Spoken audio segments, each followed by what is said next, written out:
Empezaré este video siendo sincero. Los libros de ciencia ficción ya no son tan atractivos como antes.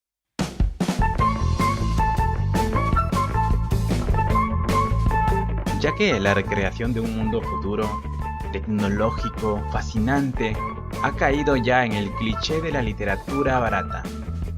De hecho, la ciencia ficción se ha trasladado de los libros hacia las revistas y las películas, y es ahí donde funciona más. Parece que no aguantar el soporte de una novela actualmente.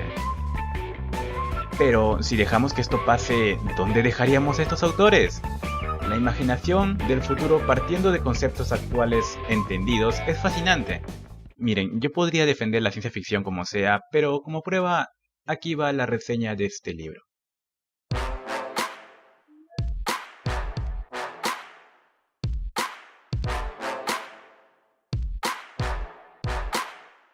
Antes que nada, alerta de spoilers.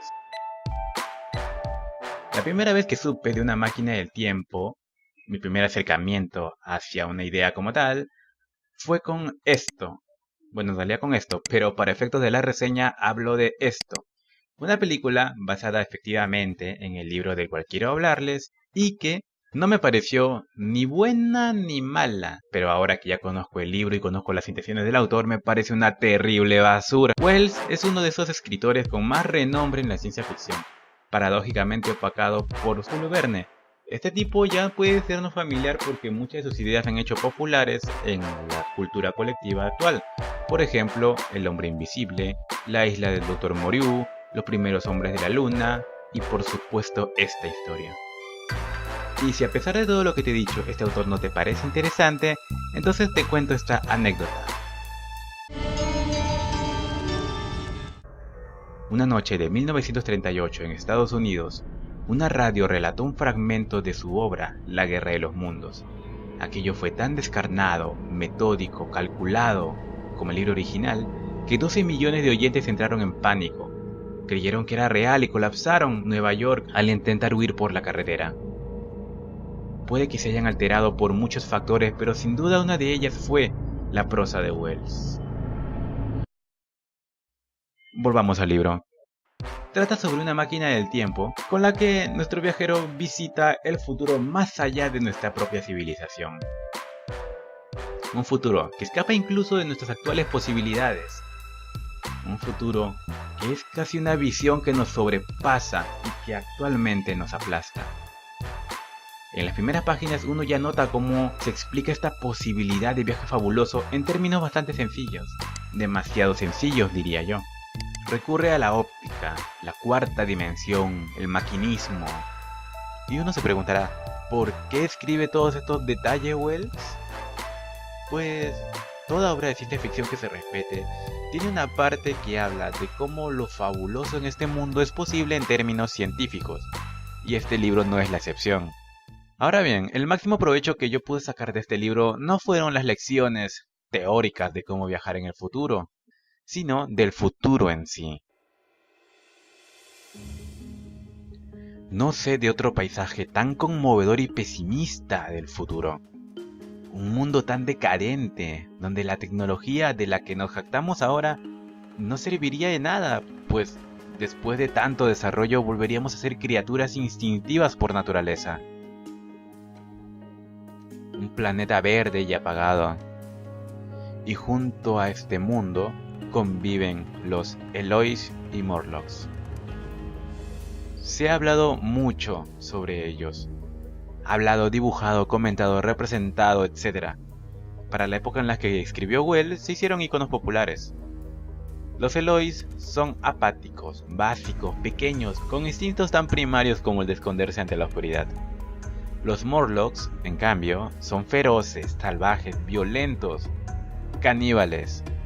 Ambas razas se caracterizan por ser, aunque distintas, primarias. Así que este futuro salvaje es en el que la humanidad cae, como ven, en una evolución algo ridícula. Y esta, a mi parecer, es la crítica del autor. Nuestro futuro ridículo. De hecho, hace comparaciones claras de cómo su generación, y de paso la nuestra, podría terminar así, en dos ramas distintas que olvidaron lo que fue en un principio. Para esto el autor habla de los ricos y los pobres. Verán, Wells habla que los ricos se volverían sedentarios, se acostumbrarán tanto a sus excesos y a ser apáticos, que se volverían Eloís. Los pobres, en cambio, estarán tan resentidos con los demás, tan aplastados de la sociedad, que acabarán viviendo en túneles subterráneos, con esa ferocidad que en el futuro terminará por caracterizarlos. Aparte de todo esto, también me agrada la narración del autor. Escribe muy bien y mantiene nuestra intriga para saber qué hacer después, como por ejemplo el momento en el que presentamos la máquina del tiempo. También quisiera rescatar de este libro un personaje que veremos presente en mucha de nuestra literatura posterior, Uina. Este ser dulce e inocente en medio de tanta barbarie, aquella figura que funciona como soporte sentimental para el viajero extraño, porque ella será lo único rescatable de esta catástrofe. Ahora bien, casi al final del libro, quizás muchos pasaron por alto cierto mensaje absolutamente descorazonador.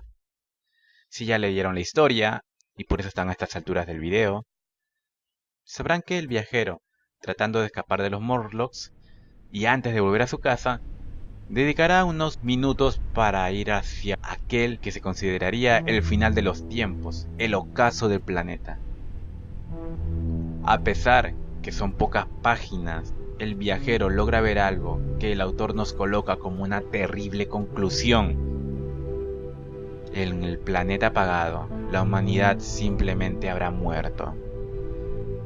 Quiere decir que no importa lo mucho que evolucionemos ahora, lo que nos esforcemos en dejar huella, o si los Eloix y los Morlocks llegasen a cambiar, todo esto al final se reducirá a nada. Oscuridad y silencio. Un mundo apagado sin ninguna huella nuestra, como si jamás hubiésemos existido.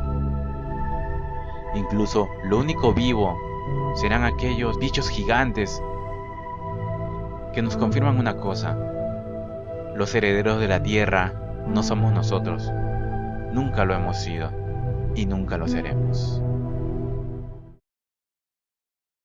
La historia de la máquina del tiempo es conmovedora. Si te gusta este género está bien. Si deseas empezar a leer ciencia ficción es algo que te va a agradar. Y si deseas ver la película, pues no lo hagas. No existe este personaje, nadie intenta colonizar la luna, los Eloís no hablan nuestro idioma, los Morlocks no son dirigidos por un vocalista de metal. No hay nada de esto, no la vean. Prefieran el libro.